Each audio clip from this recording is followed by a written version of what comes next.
Assalamualaikum warahmatullahi wabarakatuh. Kami dari kelompok 2 Usul Fikih yang beranggotakan 1. Muhammad Farhan, saya sendiri, 2. Naila Safaah, dan 3. Fahru Roji, yang akan membahas materi sejarah perkembangan ilmu usul fikih dan letak dasar ilmu usul fikih.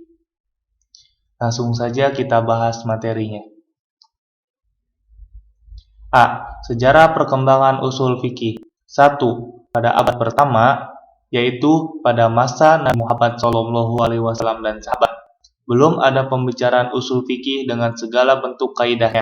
Saat Nabi Muhammad SAW masih hidup, acuan hukum Islam langsung diputuskan oleh Nabi Muhammad SAW berdasarkan wahyu ilahi yang terkandung dalam Al-Quran. 2.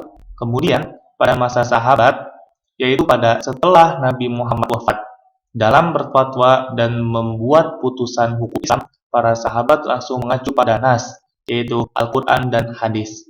3. Dengan hidup semasa Rasulullah juga menjadi nilai plus tersendiri bagi para sahabat.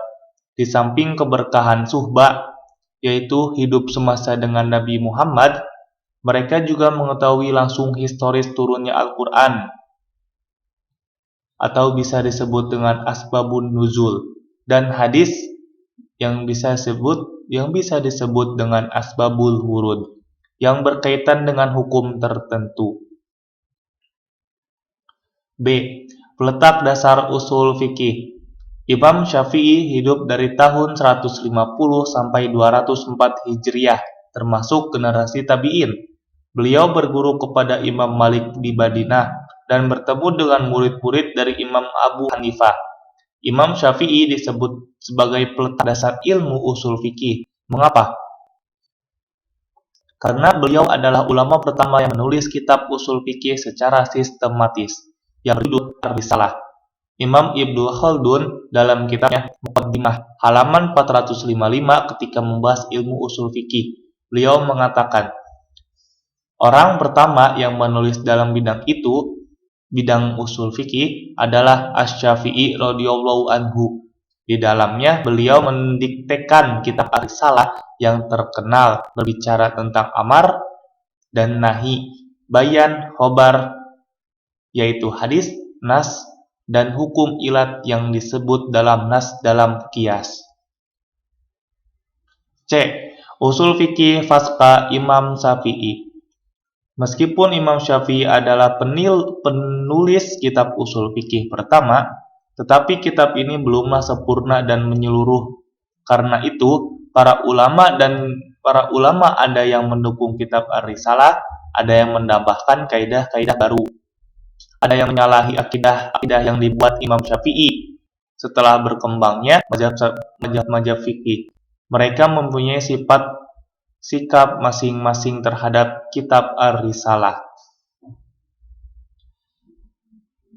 Berikut sikap masing-masing terhadap kitab Ar-Risalah. 1. Sikap mazhab Syafi'i. Mereka mendukung kitab Ar-Risalah dan membuat berbagai syarah, yaitu penjelasan atau uraian dari kitab Ar-Risalah. Mereka itu seperti Abu Bakar, Muhammad As-Sayrafi, Abu Muhammad Al-Qafal, dan lain-lain. 2. Sikap mazhab Hanafi. Mereka menambahkan 2 dalil ijmali sumber hukum, yaitu al-istihsan dan urf. 2 dalil ijmali dalam kitab Ar-Risalah yang terbatas pada 4 saja, Al-Quran, As-Sunnah, Ijma, dan Qiyas. Sikap mazhab Maliki, mereka menambahkan 3 dalil ijmali, yaitu sumber hukum, yaitu Ijma Ahlil Madinah, Al-Istihsan, dan Al-Masalih Al-Mursalah. Akan tetapi, Imam Syafi'i tidak setuju dengan 3 dalil ijmali tersebut. Kitab usul fikih mazhab Maliki misalnya At-Taqrib wal Irsyad fi Tartib Turuqil Ijtihad. 4. Sikap mazhab Imam Hambali. Mereka mengikuti pendapat Imam Syafi'i, namun ada sedikit perbedaan, khususnya masalah ijma.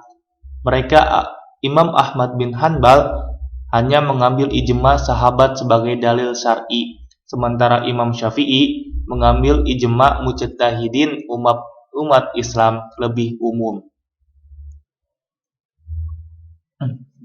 Sekian dari kami. Mohon maaf apabila ada salah-salah kata. Wallahu muwaffiq ila aqwamit thoriq. Wassalamualaikum warahmatullahi wabarakatuh. Terima kasih.